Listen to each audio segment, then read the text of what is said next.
Alright, drink we're about to make is called Perfect Kiss. And we're going to take a glass here and put some ice in it.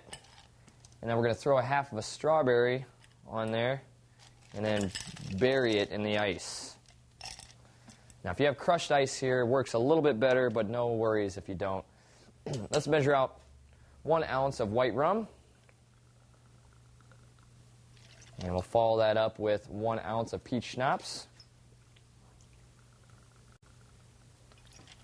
And we're just going to fill it up with Sprite. Any lemon lime soda will do. There we go. And as you can see, our strawberry is kind of frozen in time there. You don't want to mix it up. You want to leave the strawberry kind of in the middle of the ice. So let's give it a straw. And if you're looking for an interesting drink to get for that special someone, order a Perfect Kiss. Maybe you'll get a Perfect Kiss yourself. Bottoms up.